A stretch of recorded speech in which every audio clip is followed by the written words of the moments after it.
মুসলমানেরা যতদিন মনে করবে যে তারা দুধের স্বাদ ঘোলেই মেটাবে, ততদিন এই ঝুলন্ত মূলার পিছনে ছুটতেই থাকবে।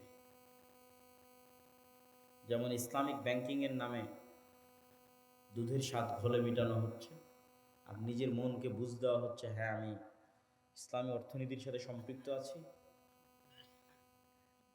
ঠিক যতদিন মুসলমানেরা মনে করবে হ্যাঁ গণতন্ত্রের মাধ্যমে আমরা ইসলাম প্রতিষ্ঠা করে ফেলবো, তো এই ঝুলন্ত মূলার পিছনে ছুটতেই থাকবে আর দুধের স্বাদ ঘোলে মেটাতেই থাকবে। আর যেই দিন মনে করবে এখানে ফুল স্টপ দিয়ে দিলাম, ডাইরেক্ট ডেমোক্রেসির সিস্টেমকে আমি প্রশ্ন করব, ওই সিস্টেমের বিরুদ্ধে লড়াই করব, এতটুকু নিশ্চিত থাকেন অন্তত দুধের স্বাদ ঘোলে মেটানো যেহেতু বন্ধ হয়ে গেছে, তো একদম পিওর দুধের স্বাদের জন্য অন্তরে যেই তাড়াপ তৈরি হবে, অন্তরে যে আগ্রহ তৈরি হবে, যে চেষ্টা তৈরি হবে, ওই চেষ্টার ফলশ্রুতিতে একদিন না একদিন আপনি পিওর দুধের স্বাদ পেয়ে যাবেন ইনশাআল্লাহ। সেটি হচ্ছে শক্তিশালী প্রতিষ্ঠান। শক্তিশালী প্রতিষ্ঠান নাই মুসলমানদের, সমগ্র পৃথিবীব্যাপী নাই, আবার দেশ ভিত্তিকও নাই। এই জায়গায় ইহুদিরা সবচেয়ে বেশি এগিয়ে গেছে। তারা শক্তিশালী মিডিয়া তৈরি করে ফেলেছে, শক্তিশালী অর্থনৈতিক প্রতিষ্ঠান তৈরি করে ফেলেছে। ফলত তারা চাইলেও পৃথিবী তাদের কাছে জিম্মি, তারা না চাইলেও পৃথিবী তাদের কাছে জিম্মি।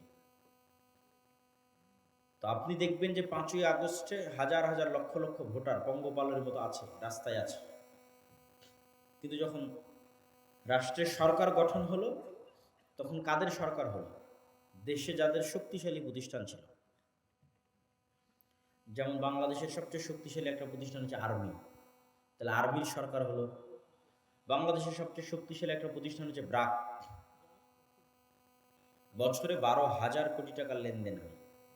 সারা বাংলাদেশের সব মসজিদ মাদ্রাসা মিলে অত টাকার লেনদেন হবে না, তাহলে সে একটা অনেক শক্তিশালী প্রতিষ্ঠান, তার সরকার হলো। গ্রামীণ ব্যাংক একটা শক্তিশালী প্রতিষ্ঠান, তার সরকার হলো। তারপরে প্রথম আলো, ডেইলি স্টার শক্তিশালী প্রতিষ্ঠান, তাদের সরকার হলো।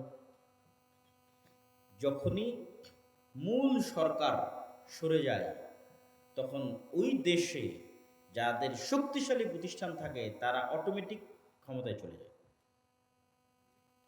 আর আপনার যদি এরকম পঙ্গপালের মতো কোটি কোটি ভোটার থাকে, তবুও কোনো দাম নাই। ভোট দেওয়াটা তো মূলত, বা ভোট চাওয়াটা তো মূলত গণতান্ত্রিক দেশে বসবাসরত মানুষের মনকে বুঝ দেওয়া,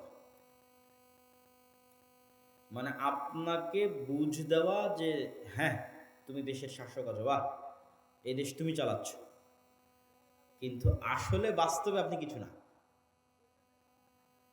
যদি বাস্তবে আপনি কিছু হতেন, তাহলে অন্তত বড় বড় সিদ্ধান্ত নেওয়ার আগে সরকারেরা বলতো ঠিক আছে গণভোটের আয়োজন করা হোক, দেখি জনগণের পক্ষে আছে না নেই। কিন্তু গণভোটের আয়োজন করা হয় না। তাহলে আপনি কি শুধু আপনার ভোটকে ব্যবহার করে একজন ক্ষমতায় গেল, 5 বছর আপনার হাতের কিছু নাই। সে আপনার মন মতো করলেও সে আপনার নির্বাচিত প্রতিনিধি, আপনার মন মতো না করলেও সে আপনার নির্বাচিত প্রতিনিধি। এর চাইতে বড় জুলমের সিস্টেম পৃথিবীতে আর নাই, এবং এর চেয়ে বড় ধোকার সিস্টেম পৃথিবীতে নেই।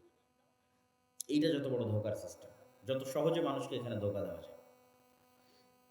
তো এরকম পঙ্গপালের মতো ভোটার থেকে তো লাভ নাই। এবং আরও অনেক আলোচনা আছে এই বিষয়ে, স্টাডি করলে আরও অনেক পয়েন্ট তুলে ধরা যাবে। এবং ডেমোক্রেসি, গণতন্ত্র, সোশ্যালিজম সমাজতন্ত্র, সেকুলারিজম ধর্মনিরপেক্ষ মতবাদ, লিবারালিজম ব্যক্তি স্বাধীনতা, এই যে মতবাদগুলো আছে পৃথিবীতে, ন্যাশনালিজম জাতীয়তাবাদ, এগুলো কি আল্লাহর লেখা কোরআন না ওহী? এগুলো কি কোরআন না ওহী? কিছুই না। তো যদি কোরআনও না হয়, ওহীও না হয়, তো গণতন্ত্রের এই যে গড বানিয়ে রাখা হয়েছে, এইটার দিকে আঙ্গুল তোলা যাবে না?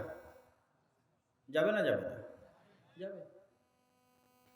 এটা কারো মতের পক্ষে যেতে পারে, কারো মতের পক্ষে নাও যেতে পারে, কিন্তু আঙ্গুল তোলা যাবে না, এটা তো অসম্ভব। এটা তো কোরআনও নয়, ওহিও নয়।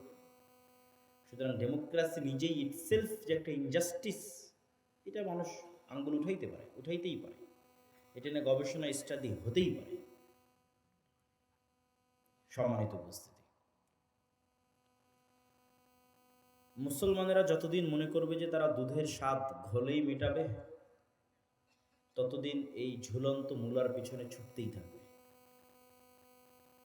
যেমন ইসলামিক ব্যাংকিংয়ের নামে দুধের স্বাদ ঘোলে মেটানো হচ্ছে, আর নিজের মনকে বুঝ দেওয়া হচ্ছে, হ্যাঁ আমি ইসলামী অর্থনীতির সাথে সম্পৃক্ত আছি। ঠিক যতদিন মুসলমানেরা মনে করবে হ্যাঁ গণতন্ত্রের মাধ্যমে আমরা ইসলাম প্রতিষ্ঠা করে ফেলবো, তো এই ঝুলন্ত মূলার পিছনে ছুটতেই থাকবে আর দুধের স্বাদ ঘোলে মেটাতেই থাকবে। আর যেই দিন মনে করবে এখানে ফুল স্টপ দিয়ে দিলাম, ডাইরেক্ট ডেমোক্রেসির সিস্টেমকে আমি প্রশ্ন করব, ওই সিস্টেমের বিরুদ্ধে লড়াই করব, এতটুকু নিশ্চিত থাকেন অন্তত দুধের স্বাদ ঘোলে মেটানো যেহেতু বন্ধ হয়ে গেছে, তো একদম পিওর দুধের স্বাদের জন্য অন্তরে যেই তাড়াপ তৈরি হবে, অন্তরে যে আগ্রহ তৈরি হবে, যে চেষ্টা তৈরি হবে, ওই চেষ্টার ফলশ্রুতিতে একদিন না একদিন আপনি পিওর দুধের স্বাদ পেয়ে যাবেন ইনশাআল্লাহ। কিন্তু ওইটার জন্য ঈমান মজবুত হতে হবে, নিয়ত ঠিক থাকতে হবে, আর ওই যে যোগ্য হতে হবে, আল্লাহর দৃষ্টিতে নেতা হওয়ার যোগ্য হতে হবে। আল্লাহর দৃষ্টিতে তো আমরা নেতা হওয়ার যোগ্য হতে পারছি না, এবং এটি কোরআন এবং হাদিস দ্বারা প্রমাণিত। রাসূলুল্লাহ সাল্লাল্লাহু আলাইহি ওয়াসাল্লাম বলেন, 3টা বা 4টা গুণ যদি কারোর মধ্যে থাকে, সে স্পষ্ট নির্ভেজাল খাঁটি মুনাফিক। কথা বললে মিথ্যা বলে, আমানতের খেয়ানত করে। তা আমানতের খেয়ানত কি? যাকে যে দায়িত্ব দেওয়া হয়েছে ওই দায়িত্ব অমান্য করাটাই আমানতের খেয়ানত। কোরআনে আল্লাহ বলেছেন, আল্লাহ তোমাদের আদেশ দিয়েছে আনতু আদ্দুল আমানাত ইলা আহলিহা, যাকে যে দায়িত্ব দেওয়া হয়েছে ওই দায়িত্ব যেন ঠিক মতো পালন করে, এটাই ন্যায়পরায়ণতা। তাহলে আমরা সবাই মুনাফিক মুসলিম হিসেবে লাইফ লিড করতেছি, জীবন চালাচ্ছি। যতই হাজি হই, উমরাকারী হই, নামাজি হই, আসলে আল্লাহর নবীর এই হাদিস অনুযায়ী আমরা মুনাফিক। কেন? হয় মিথ্যার উপর আছি, আর না হয় দায়িত্বের সাথে খেয়ানত করতেছি। যখনই মুনাফিকের দরজাটা বন্ধ হয়ে যাবে এবং আমি বাস্তব জীবনে সত্যবাদী, বাস্তব জীবনে ন্যায়পরায়ণ, তখন যে নামাজ, তখন যে সালাত, তখন যে সিয়াম, তখন যে হজ, তখন যে কোরআনের তেলাওয়াত, এর পাওয়ার ভিন্ন রকম, এর শক্তি ভিন্ন রকম। ওইটা তখন অটোমেটিক ক্ষমতার কেন্দ্রবিন্দু থেকে আঘাত করবে এবং ক্ষমতার কেন্দ্র কাঁপবে। যেমন আল্লামা ইকবাল বলেছেন, এই যুগের মুসলমানদের একজন ইব্রাহিম দরকার। ইব্রাহিম কি জরুরত है, इस दौर के इब्राहिम की जरूरत है।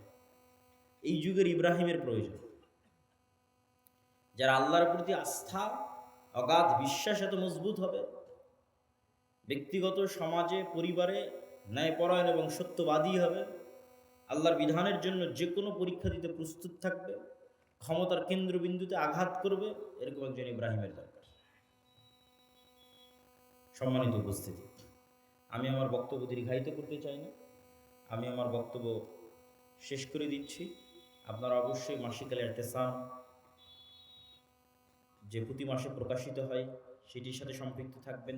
দাওয়া ইলাল্লাহর অধীনে যে বক্তব্যগুলো পরিচালিত হয় সেগুলোর সাথে সম্পৃক্ত থাকবেন, এবং আমাদের আরও যত কার্যক্রমগুলো আছে সেই কার্যক্রমগুলোর সাথে সম্পৃক্ত থাকবেন। আল্লাহ সুবহানাহু ওয়া তাআলা আমাদের কবুল করুক, আল্লাহুম্মা আমিন। আসসালামু আলাইকুম ওয়া রাহমাতুল্লাহি ওয়া বারাকাতুহু।